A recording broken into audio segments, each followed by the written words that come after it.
Yeah, we're in Montreal, and it's my first movie in Montreal at home in 12 years. So where we're going, Claude? Well, we're coming to a point when Jean arrives to Genosha. She's gonna come here at this vantage point of view. Simon Kinberg really wanted to approach this in a very, very different way, and he's very clear about what he wanted. I said to Claude, I want to create this world physically. I don't want to do green screen and set extensions and fake it. I want the actors to be able to feel it in a tactile way, and I think the audience will also feel it in a more tactile, immediate, real way.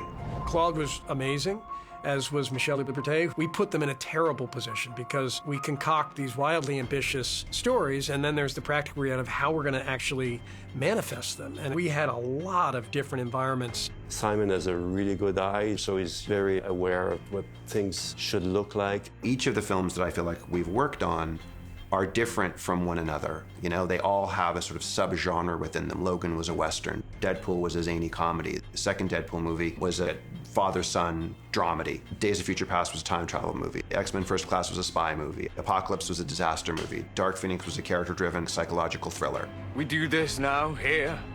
They'll see us as monsters. Violent freaks fighting on the streets of New York. The girl dies. We wanted to have a palette that was not so colorful or fireworkish as the previous one were. So I started picking some colors, and I had some big cards painted of each color in my office. And I brought Danielle Orlandi, the costume designer. There are no superhero costumes per se. People are wearing normal clothes that they would have bought. And even if we made them and designed them, they should just look like they bought them. We wanted it all to be more organic and feel more real. Why are you here? We are in Genosha, which is a country unto its own, basically, that's been given to mutants who don't have anywhere else to go. It's a sort of refuge for lost mutants. This land was provided by your government for the shelter of mutants who couldn't find it anywhere else. We have the same rights as you and your families. It was exciting to get to create Genosha. It's one of the great settings of the X-Men comics, and that deserved cinematic treatment. Simon and I really decided that we would do something that's different from the rest of the palette of the movie, making it a happier place to live, so we went with bright pastel colors. In the comic, it's a very sort of science fiction, futuristic place. And I didn't want it to feel that way because we're making a more grounded, real movie. And I also didn't want it to feel like a refugee camp. So we had to find this place in the middle that made sense, that Eric would have picked up metal containers because it's an island from wherever. We have these painted cargo boxes stacked onto each other that all of these mutants inhabit and have this family and this camaraderie and inclusiveness, where we have a safe haven and a place where we can call home.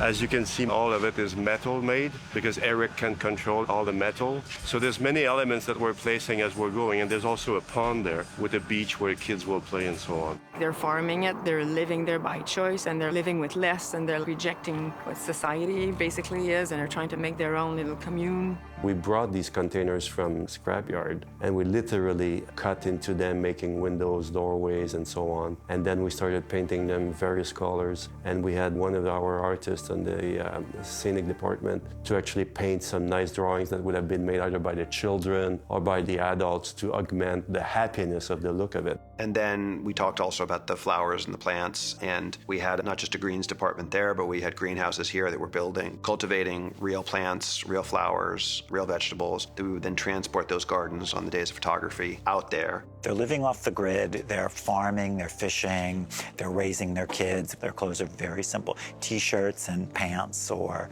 a skirt and aprons because they're working. For Eric, our inspiration was Marlon Brando in Apocalypse Now in a simple t-shirt and a pair of pants. So he's very dark, but really simple. And also, there's Eric's house, which given it's an island, he just recouped some ship parts, you know? So the exterior is the whole bow of a ship that he's put upright, and that's planted there. So we took a ship part, like the bow of a big ship, and we planted it here. And it's as metal, but it's all wood. And all the joints and the welds and the steel plating of the walls was made on wood. And I've made these white marks there that you see, which are vertical right now.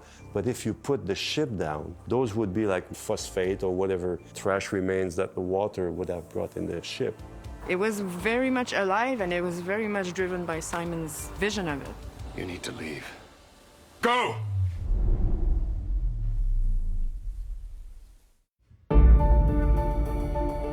We are in Jean's neighborhood. This is the street where she was raised. It's Annandale, New York. And we built this on the back lot of Mel's.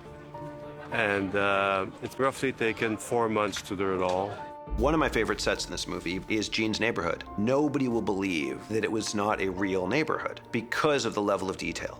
Right now, we are in Jean's neighborhood, and basically this is the scene where all of the X-Men kind of come to find Jean after she's run away from the mansion. You shouldn't have come here.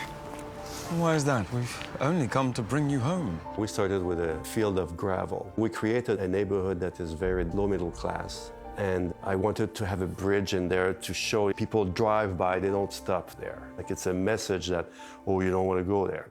Each of the different houses had a different identity for the different people that lived in it. So you had the guy who was the fisherman, you had the guy who was the truck driver, you had really, really detailed ideas about who these characters were and what their front lawns would look like and what kind of toys or trash or whatever would be in the front and the back and the side of their houses. All the houses were pre-built in the shop and we assembled them on site. We poured the asphalt road and everything. Also, the Greens department did an amazing job in that street, building all the front lawns and aging it. Jean's neighborhood, it's remarkable that we could build the entire neighborhood and have that as a space to use and to destroy as potentially needed. In this kind of movie, the aftermath is as extensive as building the set itself. So you have to really understand that when you build something, you have to build the aftermath at the same time so that everything will match. And this is what we've done today. We've done the explosion, and now we've completed the aftermath, which will be shot tomorrow. There's lots of planning, and sometimes you have to make the aftermath and then reconstruct to shoot like it was originally built for. Can I talk about spots? Oh yeah, you can talk about everything. Can I talk about the space? Okay. Yeah, you can talk about everything. The X-Men go to space, and it's the most exciting thing.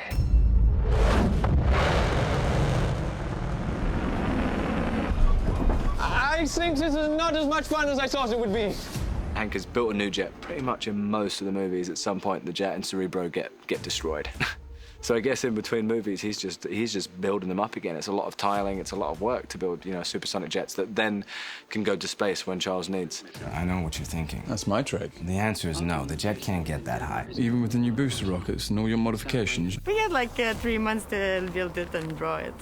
So it was a little bit of a fast-track project, but it's really stimulating. We were allowed to go a little bit more into the realm of modernity and design that has progressed over the time. The jet was a fun creation to do. Claude came up with a couple of references of textures he liked and images he liked of existing jets and just plain metallic finishes. All the chairs in the X-Jet are moving, so when we actually go into the X-Jet, they're all facing each other, but then the X-Jet actually gets in movement. All the chairs move to face the windshield, and there's even one chair that slides sideways and goes down into the gunnery bay.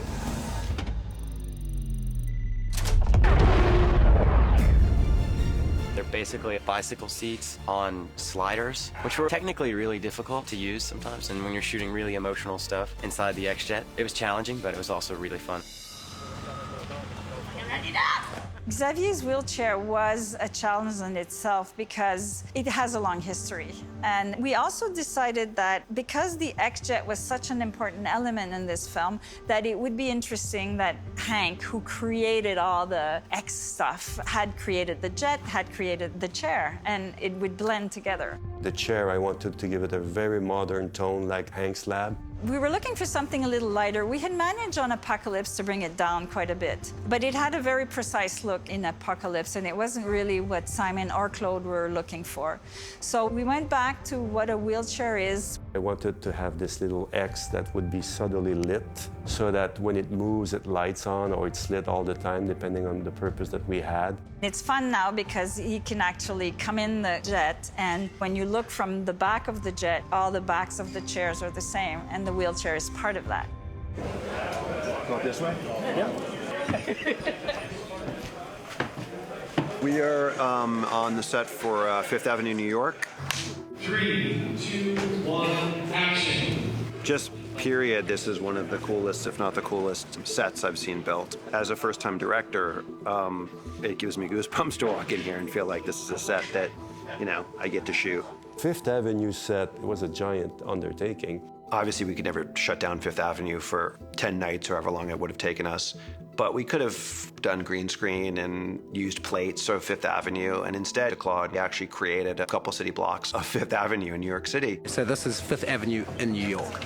Amazing, right? And yet we're in Montreal. It's, you know, unbelievable. The detail is so incredible, down to the cracks in the pavement, down to all of the littlest, smallest things. It was really driven by the action and what it needed to be, like from A to B, and like a leapfrog kind of thing, like going across the cars and to the target of the embassy. Hold them!